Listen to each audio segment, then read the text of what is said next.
Good day, Deep and Word family. Welcome to day 51 of our Bible study review. The chapters today for study is 29 through 31.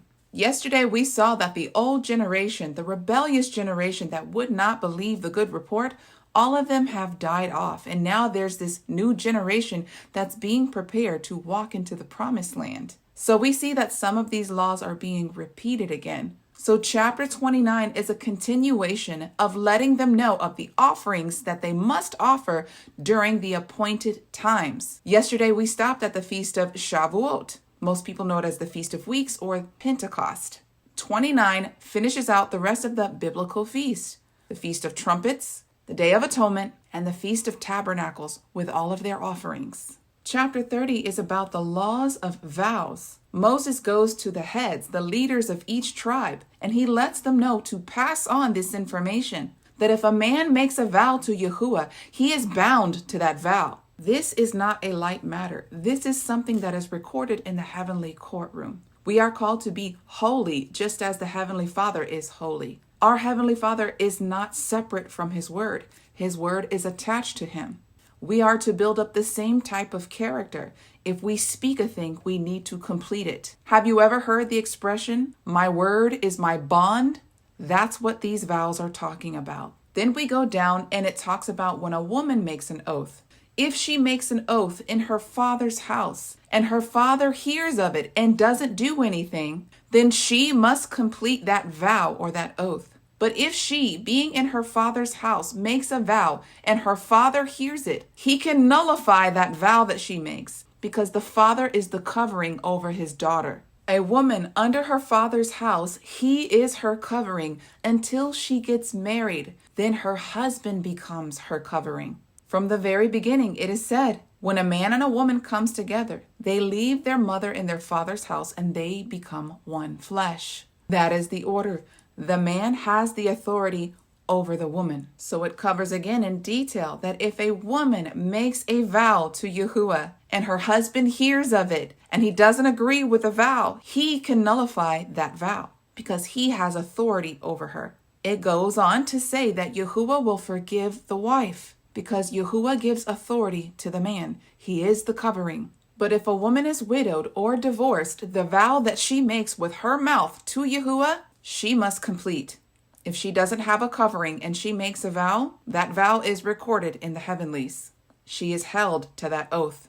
Many people don't understand the severity of making a vow or an oath, that it was punishable if you did not go through with it. Those who practice Freemasonry or those who make satanic contracts, if they do not follow through with the vow and the oath that they make, they pay for it with their lives. Oh, you've seen headlining stories. So many people just decided to commit suicide? Nah, I'm here to let you know, this is what that is about. Kingdom culture is opposite of that of what you see out in the world. In the world, you see this feminist movement that is so far and out of order from the kingdom way. The father is a covering of his daughters, of his wife, of his whole family, and a husband is the covering of his wife. He has the power to cancel out a vow that she makes if he is not in agreement. If you're having issues with this information, then it's an issue of pride and it's an issue of worldly conditioning. The world's way is not Yahuwah's way. From the very beginning, Elohim made man in his own image, and out of the man he created the woman.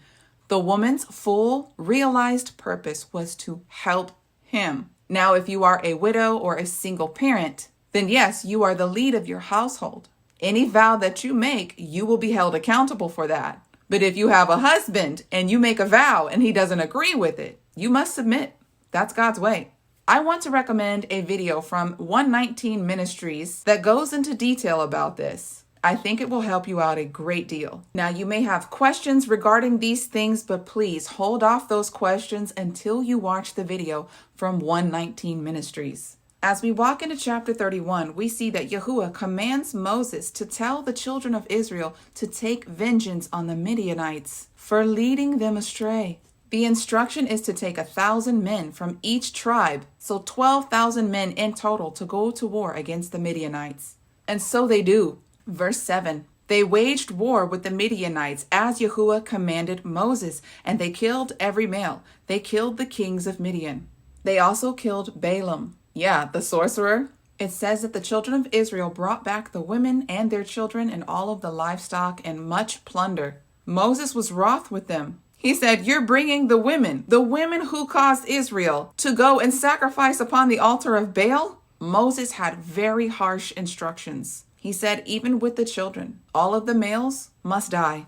And the women who are not virgins, they must also die. You see, if those little boys grow up and they want to avenge their father's death, it creates more war. The same is true with the women who have lost their husbands. War is not pretty. Furthermore, the children of Israel, the men who went out for war, they were to separate themselves from the camp because they went to war. They shed blood. Most likely they have touched a dead body. So they had to purify themselves by the 3rd day. And on the 7th day, they could be declared clean. So Eleazar, the high priest, also said the plunder, those things which could pass by fire, heavy metals, gold, silver, bronze, those things would pass by fire to be purified. But those things which are like clothing and garments, those things would go through the water purification ritual.